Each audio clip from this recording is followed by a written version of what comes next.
Hello friends, this is part 2 of the rabies video. In this, we will discuss the pathogenesis, clinical manifestations, prognosis and treatment of rabies. Pathogenesis of rabies. The incubation period of rabies, defined as the interval between exposure and the onset of clinical disease, is usually 20 to 90 days, but in rare cases is either as short as a few days or more than 1 year. During most of the incubation period, rabies virus is thought to be present at or close to the site of inoculation. In muscles, the virus is known to bind to nicotinic acetylcholine receptors on postsynaptic membranes at neuromuscular junctions, but the exact details of viral entry into the skin and subcutaneous tissues have not yet been clarified. Rabies virus spreads centripetally along peripheral nerves toward the spinal cord or brainstem via retrograde fast axonal transport rate up to approximately 250 mm per day with delays at intervals of approximately 12 hours at each synapse. Once the virus enters the CNS, it rapidly disseminates to other regions of the CNS via fast axonal transport along neuroanatomic connections.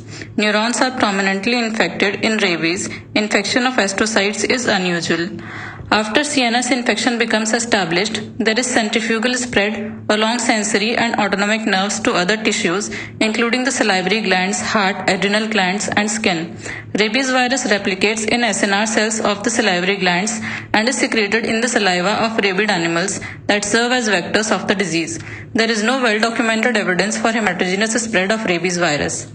Pathologic studies show mild inflammatory changes in the CNS in rabies with mononuclear inflammatory infiltration in the leptomeninges, perivascular regions, and parenchyma, including microglial nodules called Babe's nodules. Degenerative neuronal changes usually are not prominent, and there is little evidence of neuronal death. Neuronophagia is observed occasionally. The pathologic changes are surprisingly mild in light of the clinical severity and fatal outcome of the disease. The most characteristic pathologic finding in rabies is the Negri body. Negri bodies are eosinophilic cytoplasmic inclusions in brain neurons that are composed of rabies virus proteins and viral RNA. These inclusions occur in a minority of infected neurons, are commonly observed in Purkinje cells of the cerebellum and in pyramidal neurons of the hippocampus, and are less frequently seen in cortical and brainstem neurons. Negri bodies are not observed in all cases of rabies. The lack of prominent degenerative neuronal changes has led to the concept that neuronal dysfunction rather than neuronal death is responsible for clinical disease in rabies. The basis for behavioral changes, including the aggressive behavior of rabid animals, is not well understood but may be related to infection of serotonergic neurons in the brainstem. Clinical manifestations of rabies.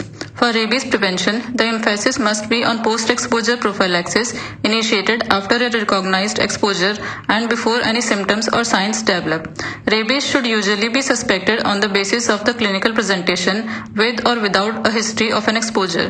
The disease generally presents as atypical encephalitis with relative preservation of consciousness.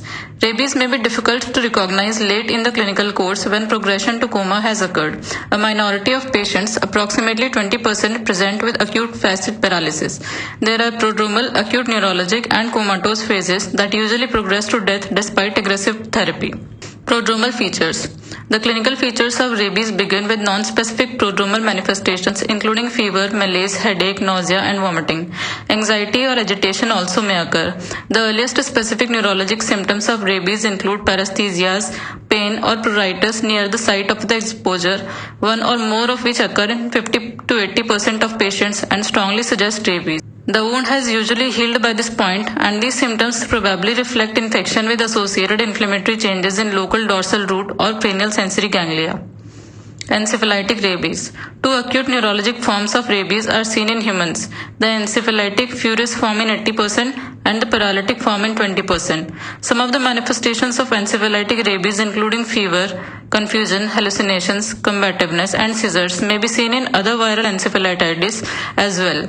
Autonomic dysfunction is common in rabies and may result in hypersalivation, gooseflesh, cardiac arrhythmia, and priapism. In encephalitic rabies, episodes of hyperexcitability are typically followed by periods of complete lucidity that become shorter as the disease progresses.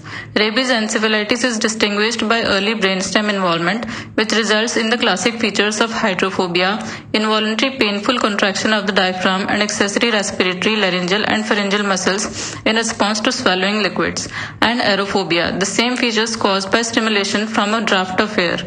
These symptoms are probably due to dysfunction of infected brainstem neurons that normally inhibit inspiratory neurons near the nucleus ambiguous, resulting in exaggerated defense reflexes that protect the respiratory tract.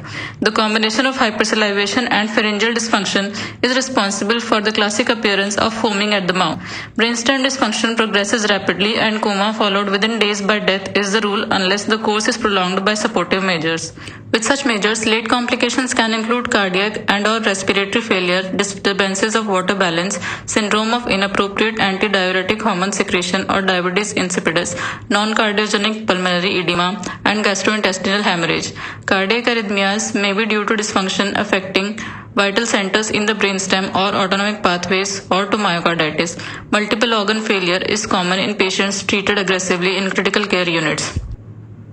Paralytic rabies. About 20% of patients have paralytic rabies, in which muscle weakness predominates, and cardinal features of encephalitic rabies, hyperexcitability, hydrophobia, and aerophobia, are lacking.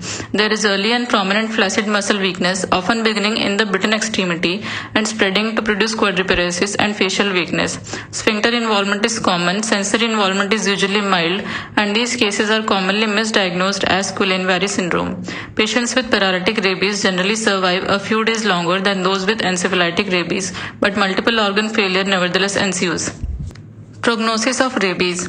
Rabies is an almost uniformly fatal disease but is nearly always preventable after recognized exposures with appropriate post-exposure therapy during the early incubation period. Most patients with rabies die within several days of the onset of illness despite aggressive care in a critical care unit. Treatment of rabies. There is no established treatment for rabies. Thank you for watching the video.